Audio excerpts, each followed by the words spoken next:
Hello everyone, welcome back to my channel Preranaverse 369। और आज के इस वीडियो में हम एमएससी मैथमेटिक्स कॉम्प्लेक्स एनालिसिस की एक बहुत ही इंपॉर्टेंट थ्योरम डिस्कस करने वाले हैं, जिसका नाम है कॉचीज रेसिड्यू थ्योरम। ये थ्योरम एग्जाम्स के पॉइंट ऑफ व्यू से काफ़ी इंपॉर्टेंट है, इसलिए आज हम इसको स्टेटमेंट प्रूफ के साथ स्टेप बाय स्टेप समझेंगे। ठीक है, इसमें मैंने आपको डायग्राम भी दिखाया है ताकि आपको बहुत ज़्यादा अच्छे मार्क्स मिले एग्जाम में। So without wasting any time, let's start with Cauchy's residue theorem। तो चलिए स्टेटमेंट देखते हैं। स्टेटमेंट क्या बोलती है कि अगर f of z analytic function है एक क्लोज्ड कर्व C में, ये बेटा क्लोज्ड कर्व C है, इसमें हमारा क्या है, f ऑफ z एक एनालिटिक फंक्शन है, तो expect a finite number of poles in C, है ना। तो अगर हमारे पास फाइनाइट नंबर ऑफ पोल्स हैं C के अंदर, then integration C F of Z D Z किसके बराबर हो जाएगा, 2 pi iota into sum of residues of poles within C. और हम इसको किस तरीके से लिख सकते हैं, integration C F Z D Z is equals to 2 pi iota into R1 R2 so on up to Rn। ये क्या है, हमारे रेसिड्यूज हैं, और ये इसका क्या है, सम। सब में प्लस लगाया तो इसका मतलब सम है ये। ठीक है, तो प्रूफ देखेंगे इसका बच्चों कि हमने माना कि λ1 λ2 λ3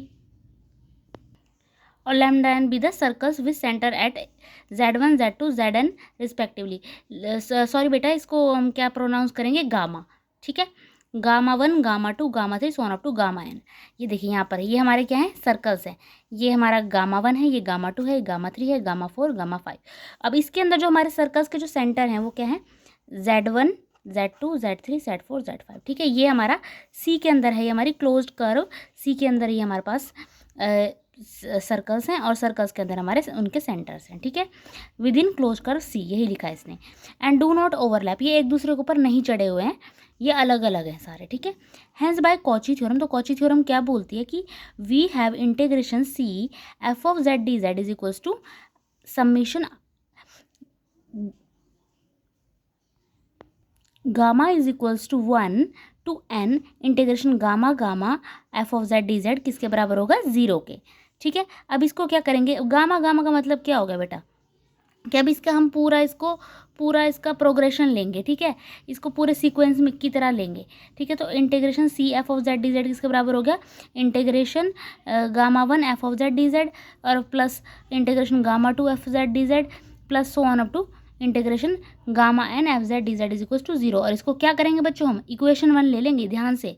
ठीक है, इसको इक्वेशन 1 लेंगे, बट बाय डेफिनेशन। पर हमें डेफिनेशन से क्या पता लगता है कि 1/2 पाई iota integration gamma 1 F Z D Z किसके बराबर है, रेसिड्यू जेड के, जो किसके बराबर होता है, Z1 के। और एफ ऑफ जेड जो फंक्शन है हमारा वो किसके बराबर है, R1 के। अगर ये ऐसा है, देखो एफ ऑफ जेड किसके बराबर हो गया, R1 के बराबर हो गया। ठीक है, तो हमारा जो therefore integration gamma 1 F Z D Z है वो किसके बराबर होगा, 2 पाई आयोटा R1 के। ठीक है, ये किसके बराबर होगा, 2 पाई आयोटा R1 के। ठीक है, तो अब इनको हम इक्वेशन 1 में इसकी वैल्यू पुट कर देंगे। इक्वेशन 1 बेटा मैंने आपको दिखाई थी अभी, इक्वेशन 1 ये थी, ये हमारी इक्वेशन 1 थी। ठीक है, एक बार दोबारा देख लो, integration C F Z D Z is equals to integration gamma 1 F Z D Z plus integration gamma 2 F Z D Z plus so on up to integration gamma N F Z D Z is equal to 0। ठीक है, तो अब हमारा definition से हमें क्या पता चल गया कि हमें ये पता चला डेफिनेशन से कि therefore integration gamma 1 F Z D Z is equals to 2 pi iota R1। अब हमने इक्वेशन 1 में जब वैल्यू पुट करी तो हमने क्या लिखा, सबसे पहले मैंने इक्वेशन 1 ही लिखी।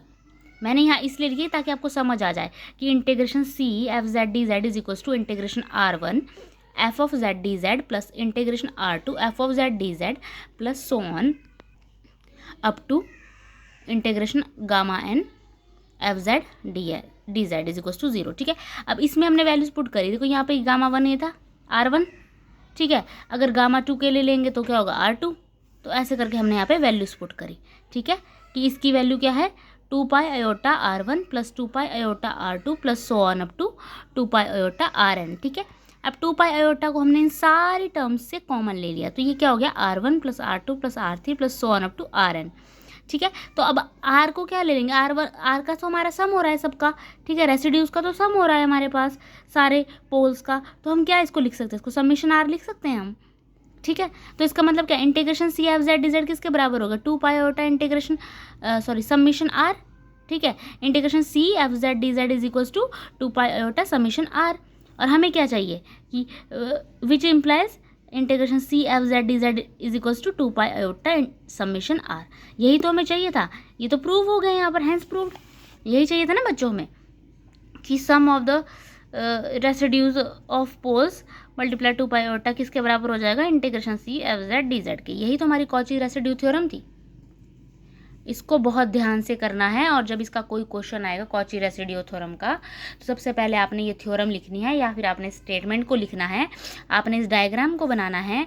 इससे आपका एक टीचर के ऊपर आपका एक इम्पैक्ट पड़ेगा कि नहीं, इस बच्चे को सच में क्वेश्चन आता है। आपको वो 8 में से 8 मार्क्स देगा। अगर आपको क्वेश्चन नहीं भी आ रहा है और आपने स्टेटमेंट लिखा है, डायग्राम बनाया है, तो कम से कम आपको 4 मार्क्स तो मिलेंगे बच्चों, ठीक है। तो पहले आपने ये करनी है थ्योरम, इसके बाद हम कल देखते हैं कि इसके क्वेश्चन करवाने हैं, या फिर हम इसका क्या करेंगे, या तो हम कल इसके क्वेश्चन करेंगे, या फिर हम कल करेंगे ल्यूकास थ्योरम। तो आपने क्या करना है, लाइक करना है, शेयर करना है, कमेंट करना है, और अपने सभी दोस्तों के साथ इस वीडियो को शेयर करना है, ताकि वो भी नोट्स बना लें और MSc मैथमेटिक्स में पास हो जाएं। Thanks for watching.